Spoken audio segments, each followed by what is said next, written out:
Okay, so tell me, we're here to talk about firearms, right? Yeah. What is a firearm? Something that uses gunpowder in a tube that fires off anything that can be shot. Yeah, basically, that's a good answer. You just need gunpowder in a tube. The expanding gas of the gunpowder sends a some kind of projectile or something down a barrel and into someone's face. Hmm. So gunpowder, when I was in middle school, I remember my middle school history teacher told me that the Chinese invented gunpowder 500 years before the Europeans, but unlike those nasty Europeans, the Chinese just used their gunpowder for fireworks. No, we tried to ward off spirits with them. Firecrackers. How did they try to ward off spirits? Just from the sound of the firecrackers? Yeah, it just had to be really loud. You chain them up together and it would last a good couple minutes and you would just light another stack and then it would just repeat the process. And eventually it became Chinese New Year. Oh yeah, they have those chains of firecrackers Yeah. they set up. Yeah, that's awesome. So was that just like a festival thing, or was it like, ooh, bad luck because of a broken mirror? Let me set off some firecrackers. Well, China has always been superstitious, Yeah. but yeah, I feel like it was more of a superstition that eventually became like a cultural festivity. As a lot of people know, the Chinese were looking for an elixir of immortality, and ironically, they created something that kills people. They found gunpowder. I love that they called it fire medicine, and apparently they still call it fire medicine in China today. Gunpowder. Oh, yeah. They call it huoyao, and it's basically a measure of gunpowder in modern day like ammunitions, where they judge how much fire medicine is in this one bullet to cure the enemy of their life. That is so cool. That is such an awesome name to call gunpowder, the meaning behind that. But they didn't just make firecrackers, did they? No, they actually didn't. After the invention of the crossbow, they had to find something that was better than a crossbow, and through gunpowder in the 10th to 11th or 12th century, I think it was around the Tang to the Song dynasty, they invented flamethrowers, fire arrows, and fire lances. Fire arrows being the ones that are launched, not the ones that you light on fire before Yeah. shooting them with the bow. I've always found it interesting that the Chinese use gunpowder primarily as like incendiaries, and they created fireworks, firecrackers, rockets, stuff like that. Whereas the Westerners pretty much immediately started shooting balls at each other. Oh, yeah. I think some applications of that was mainly used on water. How so? Like for against ships? Yeah, Greek fire stuff kind of stuff? China has a bunch of weird tactics they'd use on water, like chaining ships together. And you can't really fight an island fortress with just like smashing a ball into the side, right? Right. So the Well, other eventually you could once cannons got good enough, but the size of the chained ships is like over 50. Right. So like if you get one or two ships down, it wasn't that much a factor considering the whole island fortress thing mechanic they were going for. That's a discussion for another day. Island fortress ships chained together into mobile aquatic vessels. Yeah. Yeah. So it was the Chinese had like their own version of what they wanted gunpowder to do. Yeah, exactly. Yeah. And we usually say that gunpowder came to the West from China, although the only evidence of that is just that China had gunpowder before the West. There's no actual hard evidence that it came to the West from China. It could be a Newton-Leibniz thing where it was just parallel evolution. The West developed gunpowder on their own because there wasn't a ton of intellectual exchange between Europe and China. Yeah. So a lot of people do think that the Mongols brought gunpowder west because that's really good timing. But the issue with that is we know the Mongols used gunpowder and even cannons against the Song dynasty in China. But all of their actions to the west in the Middle East and up into Poland and whatnot, they never brought gunpowder that direction. So not that we know of, at least. There's absolutely no record of that, but we do have some pretty solid records of the people who faced the Mongols at this time. So I think they probably would have mentioned the use of gunpowder, and it was probably just too cumbersome for them to take out that far. The Europeans started messing around with gunpowder in the 14th century about, and they were pretty much immediately using stuff like cannons and little not very good or very reliable handguns and stuff like that. And it was mainly used as just, almost a novelty in warfare where, you'd try and spook the enemy or spook their horses by cracking off some shells from the artillery. What's the earliest? There's a couple of really iconic examples. What's the earliest example of gunpowder being used in like an important battle and kind of changing the course of the battle? I have one example of this, and this was against the Jin dynasty, against a Mongol invasion prior to Genghis Khan. The Jin dynasty at that point had a very cavalry-centric army that used fire lances. So when they charged the Mongol horse riders, they lit up the fire lances and it produced a shotgun effect with shrapnel. And this battle marked the first use of fire lances used on a mass scale. And it obviously had some devastating effects to the front line, and the people behind them obviously never seen this weapon before that made like a deafening roar. And yeah, what would you do if you're a steppe nomad seeing like your most elite warriors get gunned down like that? You would just run. Yeah, exactly. So a lot of people think of like the Siege of Constantinople, where the cannons battered down the walls. Do you know what kind of balls those cannons were firing, what they were made of? I have played Age of Empires, and the Ottomans in that game had something called the Great Bombard. Now, obviously, it might be exaggerated, but I'm going to assume that ball was twice as big as a bowling ball. Oh, way bigger. But do you know what they were actually like, what material they used for those balls? Iron? Steel? So early on, a lot of guns used iron. That was pretty common. It took a while for lead to become mainstream.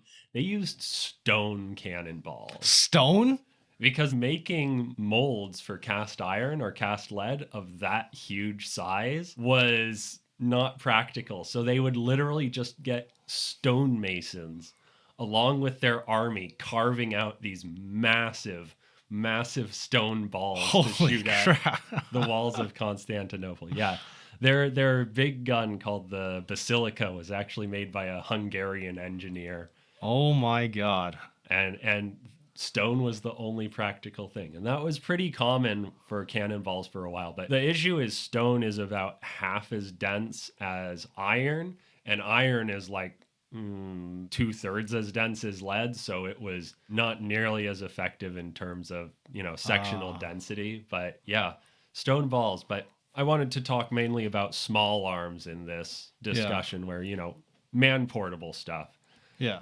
And the first really significant example of small arms being used in the West were in the Hussite Wars. What time period was that exactly? So Hussite Wars, Jan Hus was executed in 1415, I want to say, and they really popped off in 1420.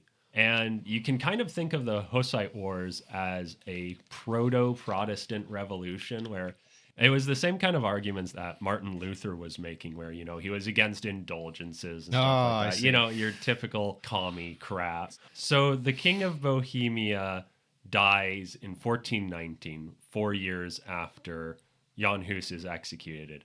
And Sigismund, who was generally considered to have had a part in the execution of Jan Hus, becomes the King of Bohemia after the previous king, Wenceslaus, dies.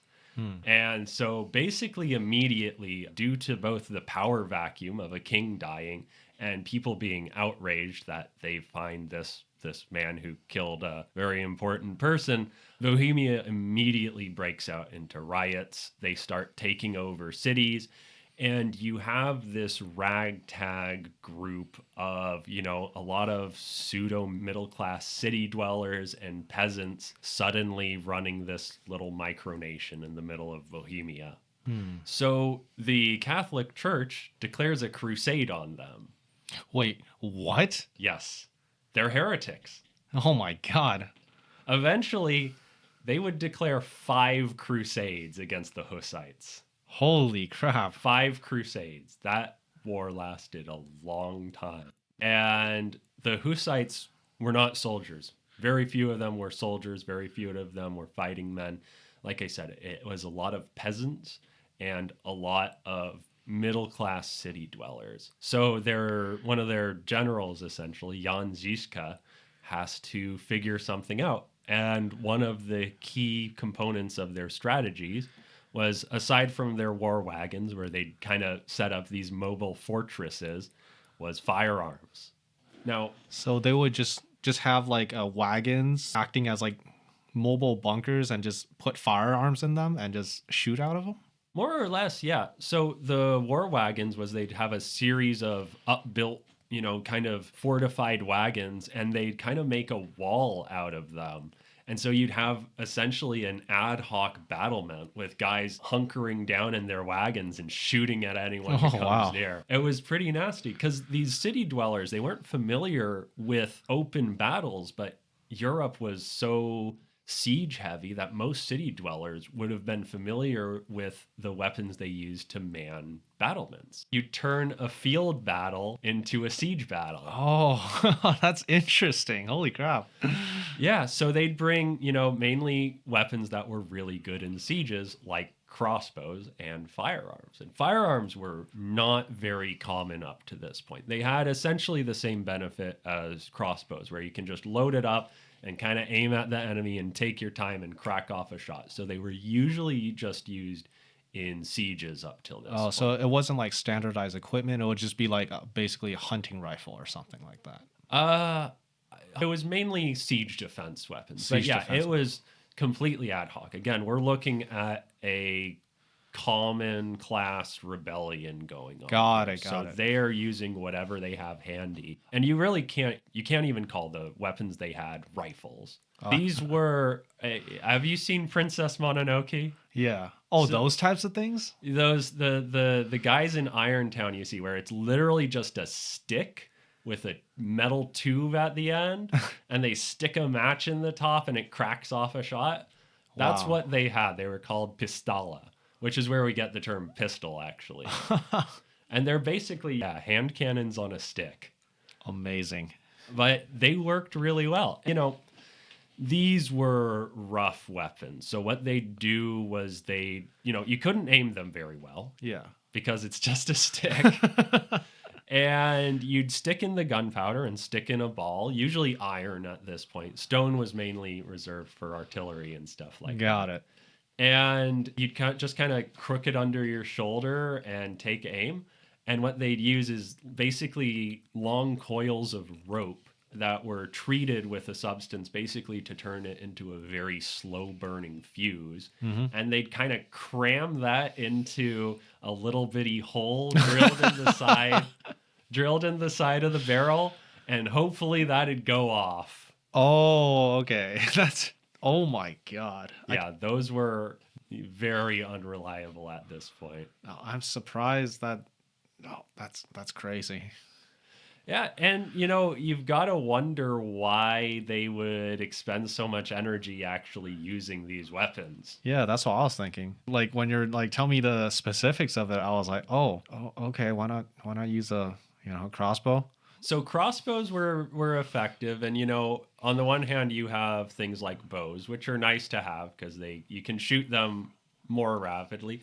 Not as rapidly as you see in video games. It generally takes 5 to 10 seconds for a trained archer to shoot a longbow. Yeah. But that took a lot of training. It took years of training to develop the muscles and skills to use a longbow properly, or any kind of proper war bow. And you got to think of the Odyssey, for example, where Odysseus was famed for his strength as an archer. It took a lot of strength and muscle to use a warbow during that period. I see. Then you have crossbows, which are great too. They're great for our peasant rabble and, our stonemasons and our tailors and stuff like that who are fighting off the Holy Roman Empire. Because you can just load it up at your leisure, sit back, take aim, pull the trigger, it's going. But guns, they took, depending on your kind of crossbow, because some of them some crossbows used a winch that you'd have to take, like a minute to load it up. Some of them were quicker, but to paint a picture for you, you really have to get in the shoes of what it was like for one of these, German mercenaries sent over to Bohemia and to be downrange of the pistala and their other firearms. Oh, okay. I never really thought about the being on the POV of an opposing side. That would suck if you're getting shot by that. Well, yeah, I mean, it sucks to get shot by anything, but it particularly sucks to get shot by a firearm. Because, just for starters, let's imagine your name is, I don't know, Fritz. I don't think that was a common name back then anyways, but you're German, so your name is Fritz. Okay. And you're probably not that familiar with firearms in 1420. You've heard of them, you're familiar with them, you might have even seen them, and you're a sensible person, so you're not superstitious or anything. You don't believe in witchcraft. At least you think you're not superstitious, but there are a lot of things in this world you don't know, and there are a lot of things in this world you don't understand. And you got to remember, you're on crusade here. These are heretics you're fighting. So you don't know if witchcraft exists, but you know evil exists. Oh, yeah. Okay. I can see where you're coming from. So when those firearms go off, first of all, a wave of firearms going off, and you're downrange of it. First of all, that might be the loudest thing you've ever heard in your life. Yeah. You've never been to a rock concert. That's loud. If you've been to like a Civil War reenactment where they're just firing blanks. The air fills with smoke. The air fills with the smell of sulfur, brimstone, which you associate with hell. Yeah. That's pretty nasty. But what gets even nastier is what happens the instant those firearms go off. Because, let's say Fritz is a seasoned veteran. He's been downrange of bows and crossbows, and you can kind of see those coming at you. You can see the effect. You can see the arrows when they're sticking out of someone's shield or sticking out of someone's thigh. Yeah. With firearms, you don't get that. So as soon as you're processing this roar, the loudest thing you may have ever heard in your life. Yeah. The guy next to you, half of his head just gets scooped off in a spray of blood. What? The guy on the other end of you, maybe his arm is hanging by a thread. These were big, fat bullets going pretty fast. Crap. And you can't even see them coming. One instant crack, the next instant, the whole front line just gets wrecked. And, the firearms are unreliable. They take a long time to reload, but that's cold comfort for you if you're standing there and a bunch of men just drop in front of you. Oh, so that's why they're called hand cannons. Okay. Well, because they're miniaturized cannons, because cannons came first before I don't think they should be called pistols at all. Well, yeah. Pistala in Czech just means like tube or whistle, because it was a tube. But the morale effect of firearms was so intense, especially massed fire, which the Hussites would figure out, because before that, firearms were too spread out. But when everyone gets together and more or less fires at once, and you get this instantaneous effect of just a bunch of guys drop, you're gonna dampen a charge, if not break it entirely. The other great effect is, of the Crusaders who were attacking the Hussites. They had a lot of Holy Roman knights with horses. The horses had never experienced firearms. Oh, that's a good point. So you've immediately broken every cavalry charge. They cannot get through because of the firearms. Oh. So this was where firearms, small arms specifically, really became, something viable to use in a military context. I'm surprised that the concept of mass fire got figured out by a bunch of rebels. Well, they were led by pretty brilliant guys like Jan Žižka, but they were really innovative. The Hussites, they didn't have any experience, but they were very dedicated to their cause, and they were willing to die to defend their cause. The mercenaries and other people they were fighting weren't as willing to die. Yeah, I could see that. Well, just real quick, what was their cause?